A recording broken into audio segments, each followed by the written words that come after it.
Welcome to bird media. నేను మీ పవన్ కృష్ణమూర్తి.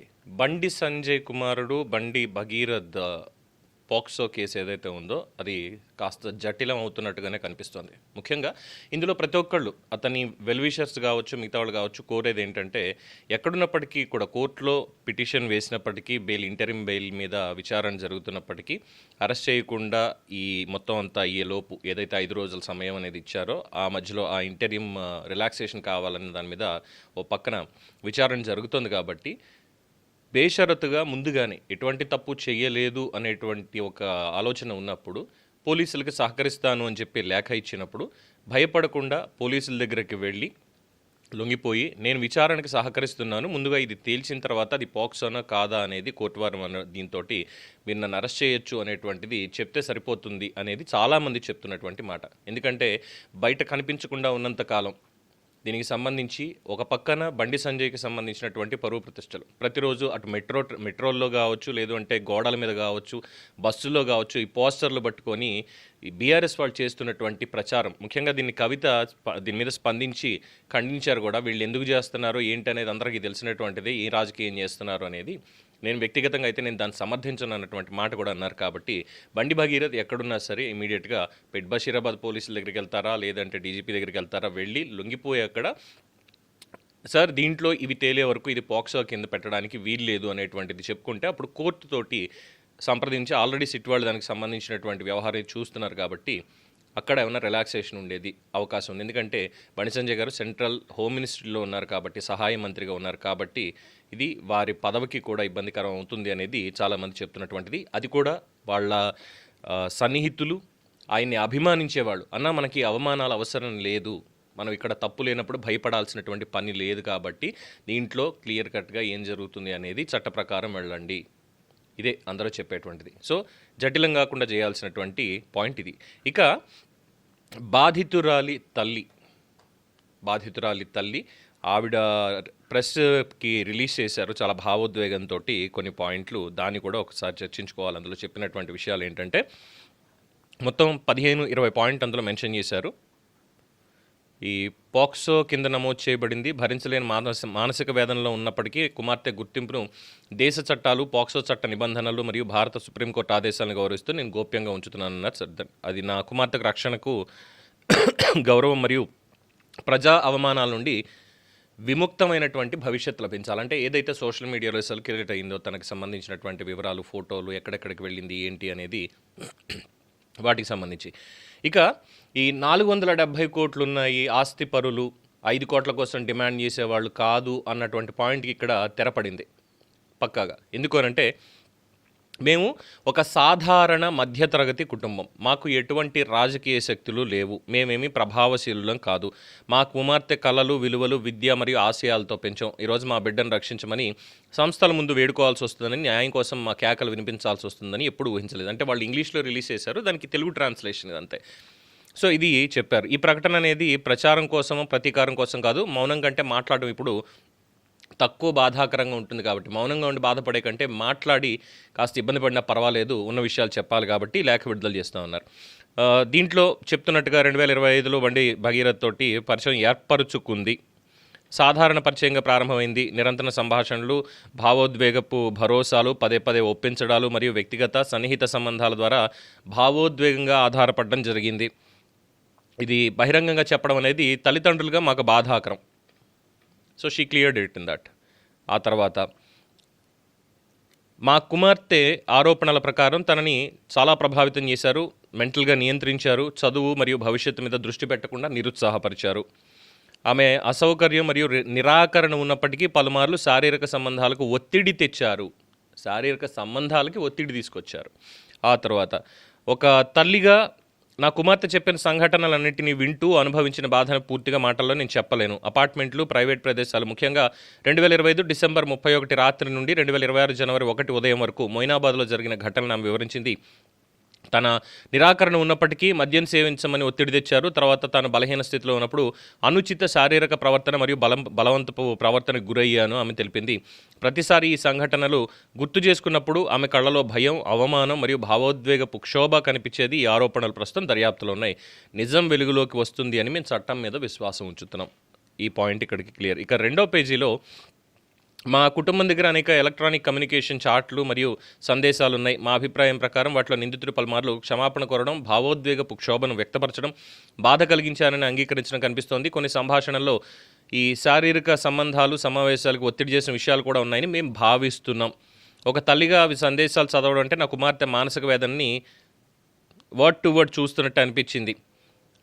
ఈ digital ఆధారం సరైన ఫోరెన్సిక్ పరిశీలనకి లోన్ చేసి అవి కోల్పోకుండా లేదా మార్పులకు గురి కాకుండా సంరక్షించాలని వినయపూర్వకంగా కోరుతున్నాం. ఎస్, డెఫినెట్లీ మొత్తం ఆ డేటా అంతా కూడా ఎక్స్ట్రాక్ట్ చేయాలి. వాళ్ళిద్దరి మధ్యలో జరిగింది ఏంటి అనేది పాక్సో కోర్టులో జడ్జి గారు ముందే ఇదంతా కూడా విచారణ జరిగితే ఇట్ కుడ్ బి బెటర్. ఇది కూడా డెఫినెట్గా ఈ విషయంలో తల్లిదండ్రులని సమర్థించాల్సింది, ఎందుకంటే ఇవి రావాల్సిందే క్లియర్గా. ఈ మొత్తం ఆధారాలు ఏం జరిగింది ఇద్దరి మధ్యలో ఏంటి అనేది రావాల్సిందే.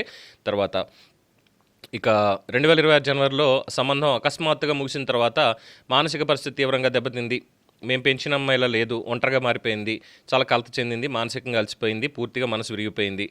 యాజ్ అ పేరెంట్స్ మా అమ్మాయి ఏడవడం, తన ఆత్మవిశ్వాసాన్ని కోల్పోవడం, ప్రతిరోజు పోరాడడం మేము చూసాం.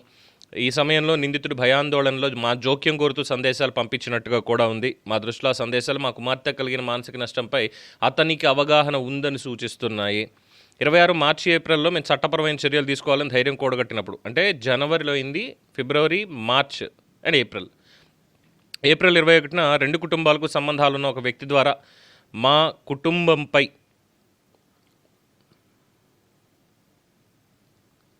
అకస్మాత్తుగా బ్లాక్మెయిల్ మరియు ఎక్స్టార్షన్ ఆరోపణలతో ఫిర్యాదు నమోదైంది. సాధారణ పౌరమైన మేము భయాందోళనకు గురయ్యాం. మా కుమార్తెకు న్యాయం, మానసిక ఉపశమనం అవసరమైన సమయంలో మేము నిందితులుగా చిత్రీకరించబడ్డాం. ఈ పరిణామాల సమయం మరియు పరిస్థితులు స్వతంత్ర విచారణకు అర్హమని మేము భావిస్తున్నాం. ఎస్, ఇండిపెండెంట్ ఆల్రెడీ సిట్ వేశారు కదా, సిట్ మొత్తం వర్డ్ టు వర్డ్ మొత్తం ఎప్పటి నుంచి ఏం జరిగింది అనేది పూర్తిగా విచారణ చేస్తే సరిపోతుంది. అండ్ ఆఫ్టర్ దట్ 26 ఏప్రిల్ 22న సంగప్ప అనే వ్యక్తి మా ఇంటికి వచ్చి నిందితుల వైపు ప్రభావశీలులను ప్రాతినిధ్యం వహిస్తున్నానని చెప్పి మధ్యవర్తిత్వం చేయడానికి ప్రయత్నించాడని మేము ఆరోపిస్తున్నాం. అంటే మీడియేషన్ చేయడానికి వచ్చాడు అని.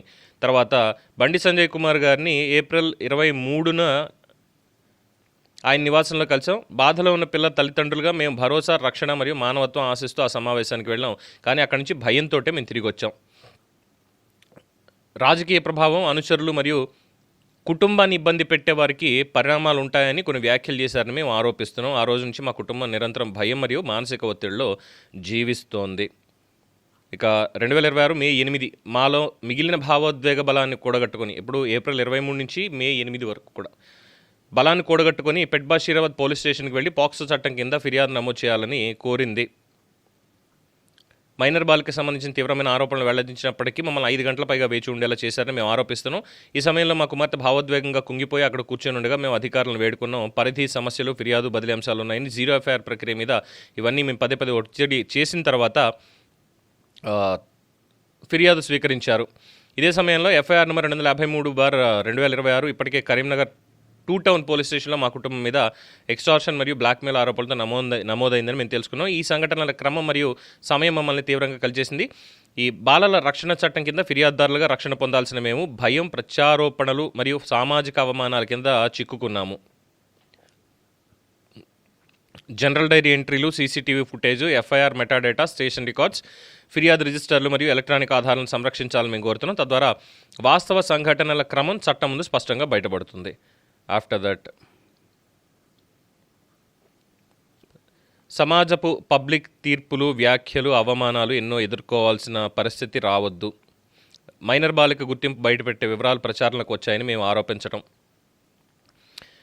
మరింత వివరణాత్మక వాంగ్మూలాలు నమోదు చేసిన తర్వాత దర్యాప్తు సంస్థ ప్రారంభంలో పెట్టిన సెక్షన్లు మార్చి మరింత తీవ్రమైనటువంటి పాక్సో సెక్షన్లు జోడించినట్టుగా మేము తెలుసుకున్నాం. మా దృష్టిలో ఈ విషయాలు కేవలం వ్యక్తిగత వ్యవహారం లేదా సమ్మతితో జరిగిన విభేదంగా కొందరు చూపించాలనుకుంటున్నట్లు కాదు ఇది సూచిస్తోంది. ఈ దర్యాప్తు ఎలాంటి బెదిరింపులు, ప్రభావాలు లేదా కథనాల మలుపులు లేకుండా స్వతంత్రంగా, న్యాయంగా జరగాలి అని మేము వినయపూర్వకంగా కోరుతున్నాం. ఎస్, ప్రతి ఒక్కళ్ళు కూడా అదే కోరుకుంటున్నారు. నిష్పక్షపాతంగా ఇందులో విచారణ జరగాలి, అసలు వాస్తవాలని కూడా బయటికి రావాలి. తప్పు చేసింది ఎవరైనా సరే, తప్పు చేసింది అది ఆడపిల్ల చేసిందా లేదంటే మగపిల్లాడు చేశాడా, ఎవరు చేసినా సరే నిష్కర్షగా అందులో శిక్ష పడి తీరాల్సిందే. This is what every one is asking. ప్రతి ఒక్కళ్ళు ఇదే అడిగేది. ఆఫ్టర్ దట్ ఇక ఆఖరి పేజీలో మెన్షన్ చేసినటువంటి వివరాలు ఇందులో చూసినట్లయితే ఎఫ్ఐఆర్ నెంబర్ 684 బై 2026 మొదట నమోదు చేసినప్పుడు తీవ్రమైనటువంటి ఆరోపణలు మరియు బాధితురాలు మైనర్ అని వెల్లడైనప్పటికీ కూడా తక్కువ తీవ్రత గల బెయిల్ పొందగల సెక్షన్ని నమోదు చేసినట్టు గౌరవపూర్వకంగా తెలియజేస్తున్నాం. ఆ తర్వాత మాత్రమే ప్రజల ఆందోళన, సంస్థాగత దృష్టి మరియు ప్రత్యేక దర్యాప్తు బృందం ఏర్పాటయ్యాక మరింత వివరమైన వాంగ్మూలం నమోదు చేసి అనంతరం నాన్ బెయిలబుల్ సెక్షన్లు చేర్చబడినట్టుగా తెలుస్తోంది. అయితే దీంట్లో ఈ సవరణని మేము స్వాగతిస్తున్నప్పటికీ మా బాధ అలాగే ఉంది. ఈరోజు కూడా దర్యాప్తు పూర్తి కాకపోయినా మా కుటుంబం భయం, మానసిక వేదన, సామాజికంగా మమ్మల్ని లక్ష్యం చేసుకోవడం, అనిశ్చితి ఎదుర్కొంటుంటే నిందితుడు బండి భగీరథ్ స్వేచ్ఛగా తిరుగుతున్నాడు. ఈ వాస్తవం ప్రతిరోజు మమ్మల్ని బాధిస్తుంది.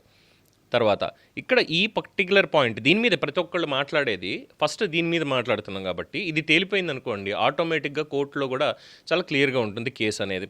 వయసుకు సంబంధించిన పత్రాలు మరియు పరిపాలన అసంగతల మీద సాంకేతిక వివాదాలను లేవనెత్తి అసలు విషయాన్ని మళ్లించే ప్రయత్నాలు మాకు తీవ్రంగా బాధ కలిగిస్తున్నాయి. వివాదం మొదలు కాకముందే రికార్డుల సవరణ మరియు సమన్వయ ప్రక్రియలు చట్టబద్ధంగా ప్రారంభమైనట్టు మేము తెలియజేస్తున్నాం. పత్రాలలో ఉన్న ప్రక్రియాపరమైనటువంటి లోపాలు ఒక చిన్నారి అనుభవించిన బాధని చెరిపి వెయ్యలేవు అని, అలాగే సంబంధిత కాలంలో ఆమె మైనర్ అని చూపించే ఆధారాలను ఖండించలేవు అని మేము గట్టిగా నమ్ముతున్నాం. మా బాధిత చిన్నారి తల్లిగా మీడియా సానుభూతి, రాజకీయ ఘర్షణ లేదా ప్రజా ప్రదర్శన కోరుకోవట్లేదని చేతులు జోడించి తెలియజేస్తున్నాను. ప్రతి సాధారణ పౌరుడు ఆశించే న్యాయమే మేము కోరుతున్నాం.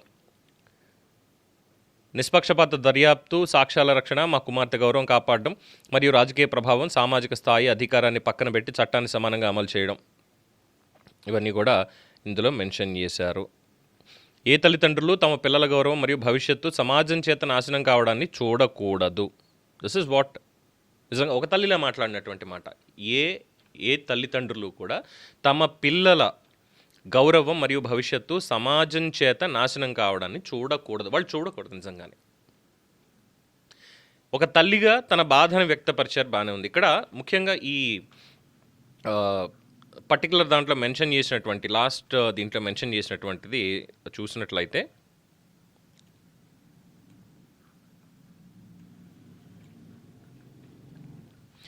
We are also deeply hurt by the repeated attempts to divert attention toward technical disputes relating to age documents and administrative inconsistencies. We categorically state that lawful correction and harmonization procedures regarding records had already been initiated much prior to this present dispute. We firmly believe that procedural discrepancies in documents cannot erase the lived suffering of a child nor defeat the statutory protections guaranteed under POCSO Act. ఈ ఒక్క particular ఈ మొత్తం లేఖలో ఒక తల్లి బాధ అనేది చాలా స్పష్టంగా కనిపించింది, విచ్ వీ కెన్ యాక్సెప్ట్. ప్రతి ఒక్కళ్ళు దాన్ని ఖచ్చితంగా అంగీకరించాల్సిందే. అయితే ఈ డిస్ప్యూట్ కంటే ముందే ఈ కరెక్షన్స్ ఏవైతే ఉన్నాయో ఏజ్ డాక్యుమెంట్స్కి సంబంధించిన అడ్మినిస్ట్రేటివ్ ఇన్కన్సిస్టెన్సీస్, అలాగే lawful correction and harmonization procedures regarding the records, ఏవైతే రికార్డ్స్ ఇప్పుడు అది ఆధార్ కార్డు కావచ్చు, లేదంటే నిన్న మనం చూపించినటువంటి ఆ ఓటర్ ఐడికి సంబంధించింది కావచ్చు, ఇవన్నీ అంటే 2025 డిసెంబర్ 31 నాటికి ఆ అమ్మాయికి ఇంకా 17 సంవత్సరాలు మాత్రమేనా? మరి 17 సంవత్సరాలు మాత్రమే ఉంటే ఆ అమ్మాయి ఆధార్ కార్డు మీద, ఎందుకంటే ఇది చెప్పడమే, చూపించడం మాత్రం కాదు, ఎందుకంటే ఈ పాయింట్లు కూడా ఇందులో తెలియాలి కాబట్టి. ఎందుకంటే ఇందాక ఆవిడన్నటువంటి మాట, ఆ తల్లి మాట్లాడినటువంటి మాట, ఏ తల్లిదండ్రులు తమ పిల్లలని ఈ స్థితిలో చూడకూడదు, వాళ్ళ గౌరవం పోగొట్టుకునే దీన్ని చూడకూడదు అన్నారు కదా. సేమ్ ఒక తండ్రిగా బండి సంజయ్ కూడా తన కుమారుడి మీద ఇలా జరుగుతుంటే, ఎందుకంటే పోస్టర్లు వేశారు, ఇగో ఇలా చేశాడు, ఇది చేశాడు అని చెప్తున్నారు అన్నప్పుడు పూర్తి వాస్తవాలు బయటికి రాకుండా, పాక్సో పెట్టారు, పూర్తి వాస్తవాలు బయటికి రాకుండా బయట జరిగేటువంటి ప్రచారం, మరి అప్పుడు ఒక తల్లిదండ్రులు కానీ, కేంద్ర మంత్రి కానీ, ఇంకోటి కాదు, కేవలం తల్లిదండ్రులు కానీ ఆవిడకి ఎంతైతే హక్కు ఉందో బండి సంజయ్కి కూడా అంతే హక్కు ఉంది అనేది ఇక్కడ ఎస్టాబ్లిష్ అవుతుంది కదా. సో మరి ఈ రికార్డ్స్ తోటి మైనర్ పిల్లని, అంటే ఇది కూడా అడగాలి, ఒక మైనర్ అని తెలిసి మద్యం తాగడానికో లేదంటే పబ్బులకో వీటన్నిటికీ పంపించాల్సినటువంటి అవసరం అతి సాధారణ మధ్యతరగతి కుటుంబానికి చెందినటువంటి సదరు తల్లిదండ్రులకి ఎందుకు వచ్చింది? ఇది ఒక ప్రశ్న. ఇది సమాజం మొత్తం అడుగుతున్నటువంటి ప్రశ్న. అంటే ఆ అమ్మాయి వెళ్తే తప్పేమిటంటే, చట్టాలు ఏం చెప్తున్నాయి బాస్, మైనర్లకి మద్యం అమ్మడానికి వీల్లేదు, మైనర్లకి పబ్బుల్లోనూ క్లబ్బుల్లోనూ ఎంట్రీ లేదు, మైనర్లు బండి నడపడానికి వీల్లేదు. ఈ 3 జరిగితే మాత్రం వాళ్ళ తల్లిదండ్రులకు కావచ్చు, సదరు సంస్థలకు కావచ్చు కఠినమైనటువంటి శిక్షలు విధిస్తారు. ఒక మైనర్ బండి నడుపుతూ పట్టుబడ్డాడు అంటే తల్లిదండ్రులకే శిక్ష వేస్తారు, ముందు తండ్రికి వేస్తారు బండి ఇచ్చినందుకు. తండ్రి లైసెన్స్ రద్దు అవుతుంది. ఇవన్నీ ఉన్నాయి కదా, ఆర్టీఏ సెక్షన్లో ఉన్నాయి, మన బిఎన్ఎస్ఎస్లో ఉన్నాయి, అన్నిట్లో ఉన్నాయి కదా. సో ఇది ఇక్కడ పాయింట్. సో ఫైనల్గా ఇక్కడ జరగాల్సింది ఏంటంటే, ఈ ఏజ్ వెరిఫికేషన్ అనేటువంటి దానికి ఆల్రెడీ తెలుస్తున్న సమాచారం ప్రకారం మెడికల్ ఎగ్జామినేషన్ కూడా చేస్తున్నారు అనేటువంటి సమాచారం ఒకటి కూడా తెలుస్తోంది. ఇక ఇందులో ఉన్నటువంటి ఆఖరి 2 కోర్టు విచారణ జరుగుతుందో పక్కన ఈ ఇంటరిమ్ బెయిల్కి సంబంధించింది. అక్కడ కూడా బాధితురాల తరఫు లాయర్లు వాదించేది ఏంటంటే, లేదు అతను బయటకు వచ్చాడంటే సాక్షులను ప్రభావితం ఇచ్చేస్తాడు అని చెప్పని అంటున్నారు, దానివల్ల బెయిల్ ఇవ్వద్దని వాళ్ళు అంటున్నారు. ఇక్కడ చూస్తేనేమో మాకు ఆ డాక్యుమెంటేషన్ ఏంటనేది సిట్ వాళ్ళని ఎంక్వైరీ చేయమని చెప్పండి. ఆల్రెడీ కోర్టు నిన్నే చెప్పారు పూర్తిగా, అది జరిగి ముందే అరెస్ట్ కాకుండా ఈ 5 రోజుల పాటు జరిగే దాంట్లో వాళ్ళు నిష్పక్షపాతంగా వ్యవహరించమని చెప్పండి అని వీళ్ళు కోరుతున్నారు. ఇక్కడ తేలాల్సిందల్లా ఆ అమ్మాయి ఏజ్ మెయిన్. సో ఇప్పటికే ఢిల్లీ, హైదరాబాదు, కరీంనగర్లో సిట్ బృందాలు ఆల్రెడీ బండి భగీరథ్ కోసం వెతుకుతున్నాయని తెలుస్తోంది. అది ఒకటి. సో ఓవరాల్గా చూస్తేనేమో ఒక రకంగా చాలా జటిలంగానే ఉంది. అయితే ఇప్పుడు నిజంగా మెడికల్ ఎగ్జామినేషన్లో కూడా ఒకవేళ అమ్మాయి మైనరే అని తేలిందనుకోండి, అప్పుడు ఖచ్చితంగా ఇంకా నో వర్డ్స్ ఎట్ ఆల్, బండి భగీరథ్ అక్కడికి క్లోజ్. ఎందుకంటే ఖచ్చితంగా 20 ఏళ్ల పాటు శిక్ష పడుతుంది. అది 20 ఏళ్ల శిక్ష వేస్తారా జడ్జి గారు, ఇంకోటి వేస్తారా అనేది నెక్స్ట్ మ్యాటర్. బట్ ఇమీడియట్గా పాక్స్ అనేది ఇందులోకి అమల్లోకి వచ్చేస్తుంది, no doubt. If at all major, అక్కడ కూడా కన్సెంట్ అనేటువంటిది అప్పుడు వస్తుంది. కన్సెంట్ మైనారిటీలో కన్సెంట్ అనే దానికి అసలు సంబంధమే లేదు. మేజర్ అయితే మాత్రం కన్సెంట్ అనేది అప్పుడు పరిధిలోకి వస్తుంది. ఆ తర్వాత నన్ను రేప్ చేశారని కేసు పెడతారా, లేదంటే అంతకు ముందు ఉన్నటువంటిది ఆ సిట్ విచారణ అనేది పూర్తి స్థాయిలో బయటపెడుతుంది. ఇది ఓవరాల్గా దీనికి సంబంధించినటువంటి ఆల్మోస్ట్ ఆల్ ఫైనల్ అప్డేట్ అని అనుకోవచ్చు. ఇక కోర్టు చెప్పేటువంటిది, పోలీసులను సిట్ వాళ్ళు తీసుకొచ్చేటువంటి ఆ ఏజ్ వెరిఫికేషన్కి సంబంధించినటువంటి డీటెయిల్స్, టెక్నికల్ డీటెయిల్స్ అన్నీ కూడా. దీని మీద మీ అభిప్రాయం తెలియచేయండి. చూస్తూనే ఉండండి ది బర్డ్ మీడియా.